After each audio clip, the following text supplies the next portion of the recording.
Hi friends, అందరూ ఎలా ఉన్నారు? బాగున్నారా? నేను కూడా బాగున్నానండి. ఈ రోజైతే మీకు ఒక విషయం చెప్పాలని అనుకుంటున్నాను. అదేంటంటే కువైట్కి వచ్చే వాళ్ళు ఎలా రావాలి ఏంటి అంటే, ఎవరైనా మీకు తెలిసిన వాళ్ళు ఆ ఇంట్లోనే పనిచేస్తూ ఉంటే రండి. అంతేగాని కంపెనీ ద్వారా వచ్చినా ఓకే, కానీ నచ్చలేదంటే మీరు అక్కడ పరిస్థితులన్నీ చూసి ఒక నెలకో 2 నెలలకో మారిపోండి. అంతేగాని కష్టంగా అక్కడే ఉండిపోకండి. ఎందుకంటే ఆ కష్టం అంటే కష్టము, కొంచెం కష్టం అనేది వేరు, అలా అని బంధించేయడం వేరు కదండి. బంధించేయడం వేరు, కష్టం వేరు. అలాంటప్పుడు మీరు వాళ్ళు ఎలా ఉంటున్నారు ఏంటి, వాళ్ళ పరిస్థితి ఏంటి మనం తెలుసుకోవచ్చు ఒక నెలలోనే. నిజంగా రాత్ర కువైట్ సిటీకి వెళ్ళినప్పుడు ఒక తెలుగామె 3 సంవత్సరాల మట్టి నుంచి ఒక్క రోజు కూడా బయటికి రాకుండానే అలాగే అక్క చాలా చెప్పింది. నాకు నిజంగా ఆమెను తలుచుకుంటే ఇప్పటికీ నా కంట్లో నీళ్ళు ఆగట్లేదు. అంటే అంత నరకం చూస్తుందన్నమాట. ఇంటికి వెళ్ళిపోతానని అడగని రోజంటూ లేదంటండి. ఎప్పుడు కూడా నెల అయ్యేసరికి వెళ్ళిపోతానని చెప్పిందంట. ఇప్పటికప్పుడే 5 సార్లు చెప్పిందంట. ఇంటి దగ్గర బాగాలేదు, మా అమ్మకు సీరియస్గా ఉందని చెప్పిందంట, మా పిల్లలకు బాగాలేదని చెప్పిందంట. ఏదేమైనా సరే నువ్వు 3 సంవత్సరాలు అని వచ్చావు, 3 సంవత్సరాలు కంపల్సరీ చేసే వెళ్ళాలి అని చెప్పిందంటండి. ఇంకా మీరు చూడండి, కడుపు నిండా అక్కర్లొద్దు, కొంచెమైనా సరే అన్నం పెడితే చాలు కదా. వాళ్ళు హోటల్ నుంచి తెచ్చుకుని తినేసి ఈవిడికి సగం సగం తినేసిన ముక్కలు ఇస్తారంటండి. మరి దారుణం కదా.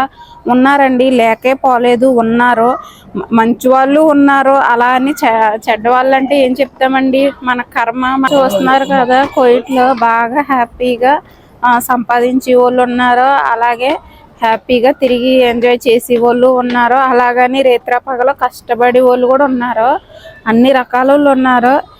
ఎన్నట్లకన్నా బాగా దారుణం ఏంటంటే, మరీ ఇలా బంధించేసి కనీసం తిండి కూడా ఎట్టకుండా, జీతాలు ఇవ్వకుండా ఏదో ఒక ఖైదీలాగా పెట్టేసిన వాళ్ళ పని చాలా నరకమండి. నిజంగా వాళ్ళు దురదృష్టవంతులే. ఆవిడ చెప్పిన మాట ఒకటే, వాళ్ళ అమ్మాయిలకి ఇద్దరికి పెళ్ళిళ్ళు చేయాలని వచ్చిందంట. తీరా ఇక్కడికి వచ్చినాక వాళ్ళ శాలరీలు సరిగా ఇవ్వక 2 నెలలకు సగం శాలరీ ఇస్తారంటండి. అసలు ఎలా అది అమ్మాయి అమ్మితే మళ్ళీ పిల్లలకి ఆ ఇంట్లో ఖర్చులకే సరిపోతాయంట. ఆవిడ చూస్తే నాకు పాత ఫోటోలు ఇప్పుడు ఫోటోలు చూపించారు. నిజంగా అప్పటికి ఇప్పటికి ఎంత తేడా ఉందండి. అప్పుడైతే ఇంటి దగ్గర ఉన్నప్పుడే బాగున్నారు, అందరూ కోయిట్కి వచ్చినాక బాగుంటారు. ఆవిడ ఇంటి దగ్గర ఉన్నప్పుడే బాగున్నారు, కోయిట్కి వచ్చినాక బక్క చిక్కిపోయి చాలా దారుణంగాని. ఈమె ఒంట్లో బాగోపోతే కూడా హాస్పిటల్కి తీసుకెళ్ళరంట. ఒంట్లో బాగోపోయినా సరే గంట కూడా రెస్ట్ తీసుకోనివ్వరంట. ఎందుకండి ఇలాంటప్పుడు? ఆవిడ మళ్ళీ రావడం ఆఫీస్ ద్వారానే వచ్చిందంట. ఆవిడకి తెలియక మారాలా వద్దనేసి ఫోన్లో కష్టంగా ఉంటుంది, కష్టంగానే ఉంటుంది కోయిటింట్లోని, సర్లే చేసుకుందాం అన్నట్టుగా ఉండిపోయిందంట. కానీ మరీ ఎంత కష్టంగా ఉంటుందని అనుకోలేదంట. ఏదేమైనా ఫ్రెండ్స్, ఎవరైనా కువైట్కి రావాలి అని అనుకుంటే, అది కూడా కువైట్ ఇంట్లోకి రావాలనుకుంటే దయచేసి మీకు ఎవరైనా తెలిసిన వాళ్ళు ఉంటే, లేదా మీకు నమ్మకంగా ఉన్న ఉంటారు కదండి ఏజెంట్లు, వాళ్ళ ద్వారా వచ్చి ఒక నెల చూడండి, చూసి నచ్చితే చేసుకోండి. వాళ్ళ పద్ధతి మీకు అవన్నీ తెలుస్తాయి. ఇది కానీ ఇంకా ఎక్కువ టార్చర్గా ఉంది, వీళ్ళు చాలా ఇబ్బంది పడతారు, కఠినమైన వాళ్ళు అంటే 2వ నెలలో మీరు మారిపోవడానికి అవకాశాలు ఉంటాయి. ఓకేనా ఫ్రెండ్స్? నిజానికి కోయిట్లో పరిస్థితి అంత ఏం బాగాలేదు. ఈవెన్ బయట వీసాలకు వచ్చిన వాళ్ళు కూడా చాలామందికి పనులు ఉంటున్నాయి. వచ్చిన వెంటనే కంపెనీలు వెంటనే పని ఇవ్వట్లేదు. ఒక 2 నెలలు 3 నెలల తర్వాతే పిలుస్తున్నారు వర్క్కి. మరి అప్పుడు దాకా వీరు ఉండడానికి తినడానికి కొంతమందికి అయితే వాళ్ళే ఇస్తారు, కొంత ఫుడ్ అండ్ అకామిడేషను, కొంతమందికి అయితే ఇవ్వరు.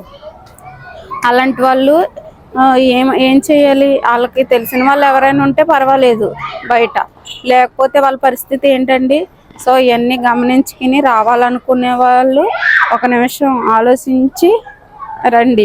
అంటే కోయిట్కి అదే ఏదో అంటారు కదా, పులిని చూసి నాకు కోతలు పెట్టుకున్నది అన్నట్టు, వాళ్ళు వెళ్తున్నారు, వీళ్ళు వెళ్తున్నారు, వాళ్ళు వెళ్తున్నారు, వీళ్ళు వెళ్తున్నారు, ఇది సంపాదించుతున్నారు, అది సంపాదించుతున్నారు, నేను కూడా వెళ్ళాలి, నేను సంపాదించాలంటే అవుతుంది. అంటే మనం కష్టం భరిస్తే అవుతుంది. మరీ వచ్చి అక్కడ ఉన్న కష్టాలు కాకుండా ఇక్కడికి వచ్చినా ఇంకా ఎక్కువ కష్టాలు అయిపోతే ఏం చేస్తాం? కష్టం అనేది మనం భరించలేము అనేది కష్టం. ఇంకా మరీ భరించలేమురా అంటే ఇంకా దాన్ని ఏమంటారో మీరే తెలుసుకోవాలి. ఓకేనా ఫ్రెండ్స్, ఎవరైనా రావాలనుకున్న వాళ్ళు ఇలా రండి.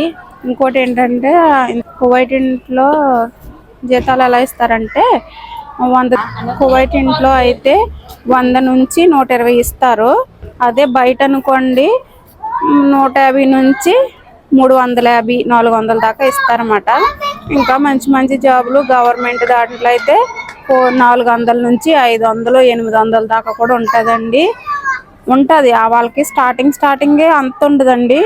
ఇక్కడికి వచ్చి కొన్ని సంవత్సరాలు చేసిన తర్వాత వాళ్ళకి సంవత్సరం పెరిగి అంత అవుతుంది అన్నమాట. అంతేగాని ఫస్ట్ నుంచే అంత ఇచ్చారు. ఇక్కడికి వచ్చినాక అందరూ కష్టపడాలి. కూర్చోబెట్టి ఎవ్వరికి జీతాలు ఇవ్వరు, అది మాత్రం నిజం. అది బయట అయినా ఇంట్లో అయినని వాళ్ళకుండి కష్టం వాళ్ళకు ఉంటుంది, వీళ్ళకుండి కష్టం వీళ్ళకి ఉంటుంది. వీళ్ళు చేసుకోలేక మనల్ని పెట్టుకుంటారండి. అర్థమవుతుందా? వీళ్ళు మామూలుగానే చిన్న పనులు అయితే ఎక్కడెక్కడో వాళ్ళని పిలిపించి చేంజ్ చేసుకుంటారు. కంపల్సరీ రోజు మనిషి ఉండాలి, రోజు చెయ్యాలి, రోజు చేసి పెట్టాలన్నప్పుడే వీళ్ళు మనుషులను తీసి తెచ్చుకుంటారు. లేకపోతే మామూలుగా 1 రోజుకి 2 రోజుకి అయితే వీళ్ళు ఏమి పిలిపించుకోరండి. ఇక్కడ చాలా కంపెనీలు ఉంటాయి, వాళ్ళని పిలిపించుకుని క్లీన్ చేపించేసుకుంటారు. ఓకేనా ఫ్రెండ్స్, ఇలాగ ఎవరైనా రావాలనుకున్న వాళ్ళు జాగ్రత్త రండి. కాకపోతే మంచి వారిని ఎంచుకుని రండి. అంతేగాని మనం ఏదో వచ్చేయాలని పరుగున వచ్చేసి ఇక్కడ కష్టాలు పాలయ్యి మళ్ళీ అసలు ఇంటికాడే కష్టాలంటే ఇక్కడికి వచ్చి కష్టాలు పడి ఇంట్లో వాళ్ళని ఇంకా కష్టాల పాలు చేసి ఇబ్బందులు పడకూడదని చెప్తున్నాను. ఓకేనా ఫ్రెండ్స్, నిజమే కువైట్లో చాలా మంది బాగున్నారంటే వాళ్ళ యజమానులు మంచోళ్ళు కాబట్టి వాళ్ళని బాగా చూసుకుంటున్నారు. అదే యజమానులే సరిగా లేకపోతే ఇంకా వీళ్ళ మీద ఇంకా కోపన్నంతే అస్తమాట్లు వీళ్ళ మీద చూపిస్తారు. ఆ విషయానికి వస్తే నేను కూడా ఫస్ట్ కువైట్ ఇంట్లోకి వచ్చానండి. కువైట్ ఇంట్లో హోమ్ కేర్గా వచ్చానని చెప్పాను కదా. నేను అక్కడ చాలా కష్టపడ్డాను, చేసుకున్నాను. తర్వాత డబ్బులు పెట్టే తనాదులు తీసుకుని బయటికి రావడం, బయట కూడా చాలా కష్టాలు పడ్డాము. అప్పుడు అక్క మలయి కాదీము చాలా ఇబ్బందులు పడ్డాము. తర్వాత మనము ఒకే చోట ఉండిపోకుండా నెక్స్ట్ ఏంటి ఏదైతే మంచిదని తెలుసుకుని ఒకదాని తర్వాత ఒకటి అలాగా నేర్చుకుంటూ మార్చుకుంటూ ఇప్పుడు ఇలా వచ్చాము. తీరా అన్నీ చేసుకుని వచ్చినాక మొత్తం ఇక్కడ కోయిట్ రూల్సే మారిపోయినాయి. సో నాకేది తెలిసినా సరే నేను ఏం చేసినా ప్రతిదీ మీతో షేర్ చేసుకుంటున్నాను. ఎందుకంటే నాలాంటి వాళ్ళు చాలా మంది ఉంటారని అనుకుంటున్నాను. నిజంగా రాత్రి ఆవిడని చూస్తే నాకు బాధ అనిపించింది. నేను 4-5 సిస్టర్లు కలిసాను. వాళ్ళు తెలుగు మామూలుగా పలకరించి మామూలుగా మాట్లాడారు. ఈవిడ పరిస్థితి అయితే బాగాలేదు అక్కడ, అందుకనేసి నేను చెప్తున్నానండి. ఓకే ఫ్రెండ్స్, అర్థమైంది అనుకుంటాను. మనము